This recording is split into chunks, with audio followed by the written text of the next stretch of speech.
Hear me out. I used to be a big fan of Haruki Murakami. Like, I read a lot of his books back in the day. Not really back in the day, but you know, a couple of years ago. I read several of his works, and I've just reached a point where a lot of Murakami's works just feel the same to me. Like, they follow the same formula, the same types of characters, and I was just, okay, I'm kind of over him. Like, well, there are still some Haruki Murakami books that I want to read, like Kafka on the Shore. I haven't read that, and I still like the Murakami books that I've read, like Norwegian Wood and Sputnik Sweetheart, but I'm kind of over him already. So here are some recommendations of other Japanese authors whose books are pretty good and, you know, worth checking out, and they're not, you know, the Murakami type, I guess. Well, there's one that's a bit Murakami-esque. Most of these books, if not all of them, are set in Japan because that's just what I prefer. I like reading books that are set in Japan. So the first author that I want to talk about is Banana Yoshimoto. I've only ever read one book of hers so far, and it's Kitchen. This deals a lot with grief and coping and how loss brings people together. I think if you want to try out other Japanese authors outside of Murakami, Banana Yoshimoto is a good choice because her writing style feels a bit Murakami-esque. Like, the first time I read this, I kept on making comparisons to Murakami, which isn't fair, I know, so this deserves a reread, but there's something very Murakami-ish about the writing style.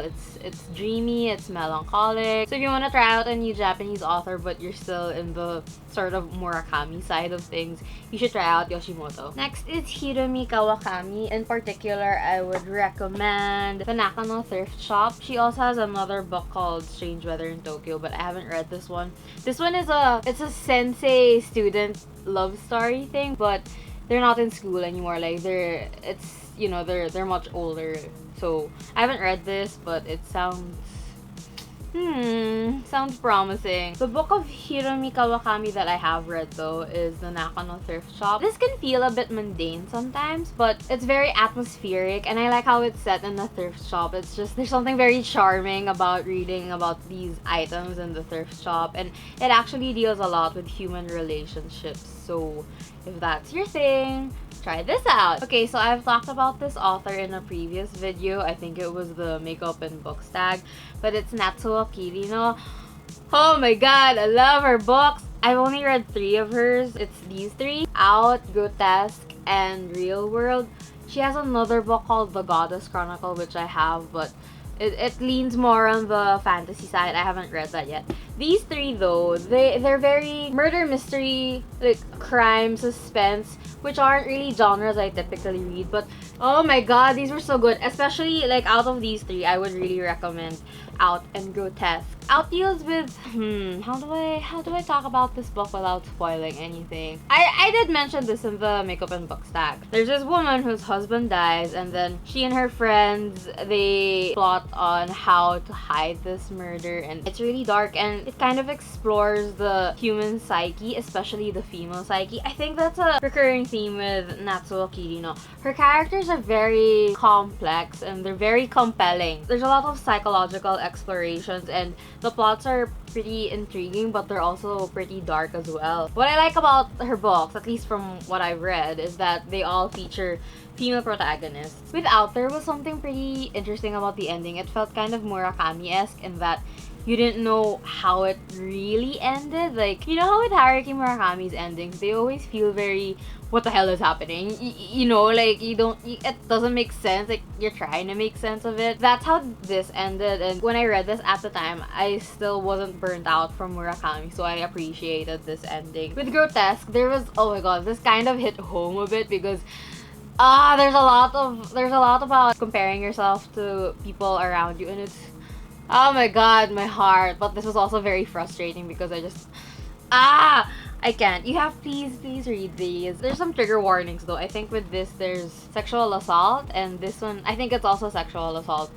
So be warned with that. In the same vein of Natsuo Kirino, there's another Murakami, but it's not Haruki, it's Ryu Murakami. I have here Audition, Piercing, and In the Miso Soup. I haven't read these 2 yet, but I've read Audition. These are, I think with Ryu Murakami, they're very kind of like Kirino, where it's thriller, suspense. With Audition, so I don't know if you've ever seen the movie. I haven't seen it yet, but this was the source material.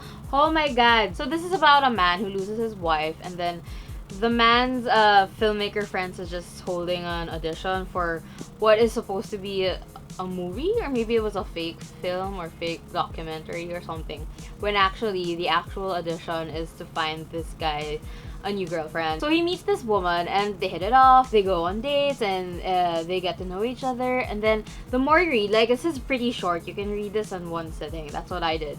It's pretty short, but the more you read, the more the story unravels, and the more this woman that the man meets, the more you learn about her, and the more she unravels. And then at the end, shit hits the fan, and you're like, oh, wow.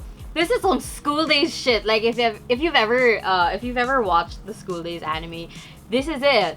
This is the same deal. Like, when I was on the verge of finishing this, I was getting really stressed out. Audition is pretty popular, so if you haven't read it yet, like, maybe you should, and then let's watch the movie together, because I haven't seen it. Also, trigger warning for well, it's kind of body horror, I guess, but not a lot. But trigger warning for animal violence. Oh my god, the animal violence. I was like, no. I know, but another book that I mentioned in my makeup and books tag is Train Man by Hitori Nakano. This is about a shy geek who saves this girl on the train from these drunkards, and then the girl's very grateful to him, and they go on a date, but the guy doesn't know how to talk to girls. So he resorts to the internet, like on these online forums, and asks for help, like, how do I go on a date, or how do I talk to this girl? And it's so pure, and it's so sweet, and it's so cute. It has an interesting narrative style because it's told in like an online forum thing. To this day, I still see this in bookstores, which is it's just so heartwarming, because there's such a nice, there's also such a nice sense of camaraderie here, because everybody's rooting for the guy to, like, not to get into the girl's pants, but just, you know, to get the girl, and for his own personal growth, and to learn how to not just talk to girls, but to actually get to know this girl in particular. It's so sweet. It's so pure, and it has stuff like this. Wait, oh, sorry. Yeah, it has stuff like that, and it's just so sweet and cute, and it's very lighthearted. Another one that I mentioned in that makeup and books tag is Battle Royale by Koshun Takami. I'm never gonna shut up about this book. It took me so long to find this copy, and then when the whole Hunger Games thing blew up here, this was everywhere, and I was so frustrated because it took me so long to find one copy. And then when the Hunger Games came out, it's suddenly everywhere. Ugh. Whatever, that's just me. So, what is Battle Royale about? It's set in a pseudo-dystopian Japan where the government randomly picks junior high, I think it's a junior high class, sends them to an island where they have to kill each other until one survivor is left.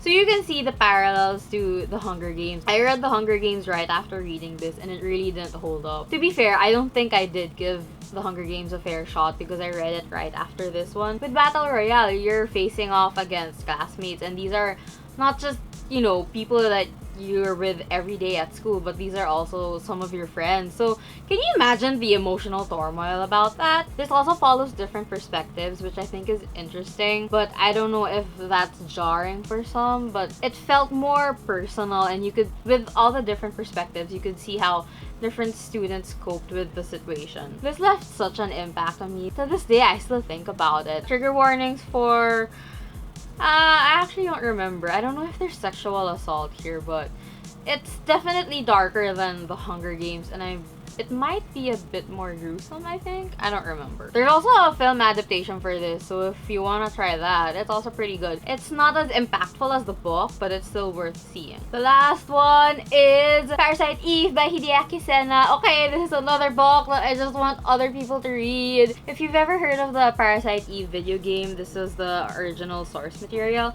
So this involves a man who loses his wife in I think a car accident. I think he's a scientist or something. And then he takes his dead wife's cells and cultivates them. The cells start to evolve until they take on like a life of their own. I was still in school when I first read this, but I remember some parts of it kind of flew over my head because there were a lot of scientific terms, but if you're into that, I mean, there's a lot of it here, but it's not enough to be like overwhelming where I couldn't understand the story. This was so interesting. It was also suspenseful because you read how much the cells evolve to take on a mind of its own. I vaguely remember the ending was a bit open. It's just so cool. Like, please read it. Please, it's so cool. So I guess Parasite Eve is a bit body horror or sex, I guess sex horror as well, and there's a trigger warning for male rape here, so be wary of that, but it's really worth a read. Like, I've never read anything like this before, so I just wish more people would talk about this. So these are most of my recommendations for books by Japanese authors who aren't Haruki Murakami. No hate to people who are still fans of Murakami, because I was once that person, but sometimes you gotta look for other people, you know? Sometimes you gotta test the water. I don't know what I'm saying. Please try out Natsuo Kirino and Parasite Eve and Battle Royale. Please, just take my word for it. Okay? Thank you. Bye-bye!